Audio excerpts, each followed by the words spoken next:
Bismillahirrahmanirrahim. Assalamualaikum warahmatullahi wabarakatuh. Alhamdulillahirabbil alamin. Wassalatu wassalamu ala asyrafil anbiya'i wal mursalin. Perkenalkan, nama saya Nur Aisyah dari kelas akuntansi 20F. Di sini saya akan menjelaskan makalah saya yang berjudul Politik dan Strategi Nasional.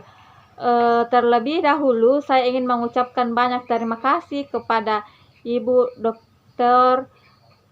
Fatmawati Andi Mapasere MSI selaku dosen pembina kami yang telah membina kami dalam melaksanakan pembuatan makalah ini. Materi pertama yaitu pengertian politik dan strategi nasional. Pengertian politik. Politik berasal dari bahasa Yunani polis yang berarti negara atau city state. Kemudian negara terdiri atas rakyat, wilayah, dan pemerintahan yang berdaulat. Dalam bahasa Indonesia itu sendiri, politik adalah mengandung arti suatu keadaan yang dikehendaki serta cara dan alat yang digunakan untuk mencapainya. Selanjutnya yaitu pengertian strategi. Pengertian strategi secara umum adalah cara untuk mendapatkan kemenangan atau cara untuk mencapai suatu tujuan yang telah ditetapkan. Dengan demikian, pada dasarnya merupakan suatu kerangka rencana atau tindakan yang disusun dan disiapkan dalam suatu rangkaian pentahapan yang masing-masing merupakan jawaban terhadap tantangan baru yang terjadi sebagai akibat dari langkah sebelumnya dan keseluruhan proses yang terjadi dalam satu arah yang telah digariskan. Selanjutnya, apa sih politik nasional dan strategi nasional itu?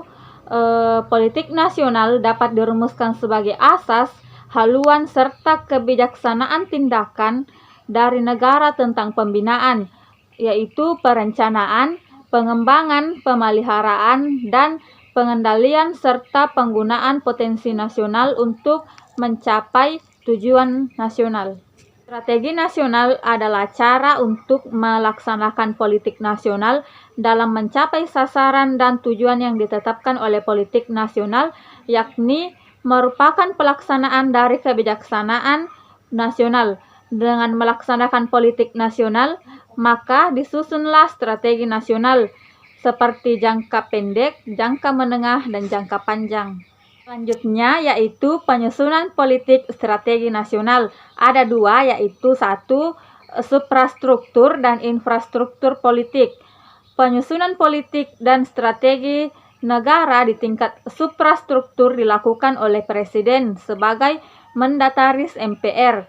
Setelah memahami garis-garis besar haluan negara, ditetapkan oleh MPR dengan langkah awal menyusun program kabinet yang disetujui dengan menunjukkan para menteri kabinet sebagai pembantu presiden. Yang kedua yaitu penentu kebijakan. Penentu kebijakan dilakukan oleh MPR yang berwenang menetapkan Undang-Undang Dasar 1945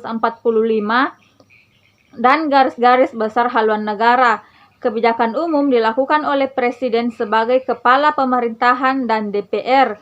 Bentuknya adalah undang-undang, perpu, peraturan pemerintah, kepres, dan impres. Kebijakan khusus yang dilakukan oleh menteri dalam menjabarkan kebijakan umum guna merumuskan strategi dalam masing-masing bidang sesuai tanggung jawabnya. Selanjutnya yaitu dasar pemikiran penyusunan politik dan strategi nasional atau Polstranas. Politik dan strategi nasional yang telah berlangsung selama ini disusun berdasarkan sistem kenegaraan menurut Undang-Undang 1945. Sejak tahun 1985 telah berkembang pendapat yang mengatakan bahwa jajaran pemerintahan dan lembaga-lembaga yang tersebut dalam Undang-Undang Dasar 1945 merupakan suprastruktur politik. Lembaga-lembaga tersebut adalah MPR, DPR, Presiden, DPA, BPK, dan MA. Sedangkan badan-badan yang ada di dalam masyarakat disebut sebagai infrastruktur politik, yang mencakup peranata politik yang ada di dalam masyarakat, seperti partai politik, organisasi kemasyarakatan, dan kelompok kepentingan. Salah satu wujud pengaplikasian politik dan strategi nasional dalam pemerintahan adalah A. Otonomi daerah. Undang-Undang Nomor 2 Tahun 1999 tentang pemerintahan daerah yang merupakan salah satu wujud politik dan strategi nasional secara teoritis yang telah memberikan dua bentuk otonomi kepada dua daerah, yaitu terbatas bagi kepala daerah provinsi dan luas bagi daerah kabupaten atau kota. Kemudian B, yaitu kewenangan daerah. Dengan berlakunya Undang-Undang Nomor 22 Tahun 1999 tentang otonomi daerah, kewenangan daerah mencakup seluruh kewenangan di bidang pemerintahan kecuali kewenangan di bidang politik luar negeri, pertahanan keamanan, peradilan, moneter dan fiskal, agama, serta kewenangan di bidang lain. Selanjutnya yaitu implementasi politik dan strategi nasional. 1. Politik nasional adalah politik pembangunan. Politik nasional pada hakikatnya sama dengan kebijakan nasional sebagai landasan serta arah bagi penyusunan konsep strategi nasional. Dalam penyusunan politik nasional, hal-hal yang perlu diperhatikan secara garis besar adalah kebutuhan pokok nasional yang meliputi masalah kesejahteraan umum dan masalah keamanan dan pertahanan negara. Oleh karena itu, upaya mewujudkan kebutuhan pokok nasional yang juga pada hakikatnya merupakan cita-cita dan tujuan nasional juga dilakukan melalui pembangunan. Maka politik nasional juga disebut sebagai politik pembangunan.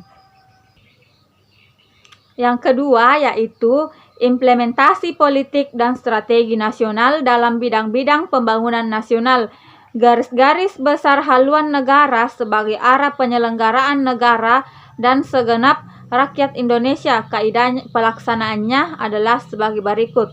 Presiden menjalankan tugas penyelenggaraan negara berkewajiban untuk menyerahkan semua potensi dan kekuatan pemerintahan dalam melaksanakan dan mengendalikan pembangunan nasional. Kemudian DPR, MA, BPK, dan DPA berkewajiban melaksanakan GBHN sesuai dengan fungsi, tugas, dan wewenangnya berdasarkan Undang-Undang Dasar 1945.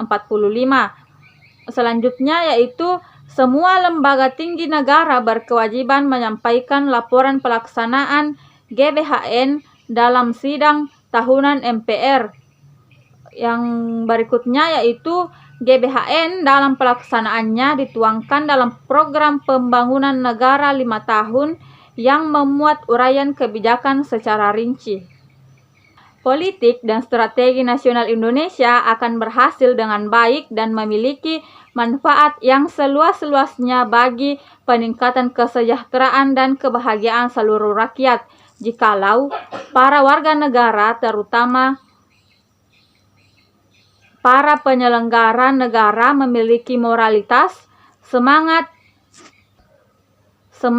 serta sikap mental yang mencerminkan kebaikan yang mana nantinya akan menjadi panutan bagi warganya. Dengan demikian, ketahanan nasional Indonesia akan terwujud dan akan menumbuhkan kesadaran rakyat untuk bela negara serta kesadaran nasionalisme yang tinggi, namun bermoral ketuhanan yang Maha Esa serta kemanusiaan yang adil dan beradab. Bahasan di atas dapat ditarik kesimpulan bahwa politik dan strategi nasional Indonesia akan berhasil dengan baik dan memiliki manfaat yang seluas-luasnya apabila warga negara, terutama penyelenggara negara, memiliki sikap moralitas, semangat, dan serta sikap yang mencerminkan kebaikan yang mana nantinya akan menjadi panutan bagi warganya. Sekian dari saya. Billahi fi sabil haq fastabiqul khairat. Wassalamualaikum warahmatullahi wabarakatuh.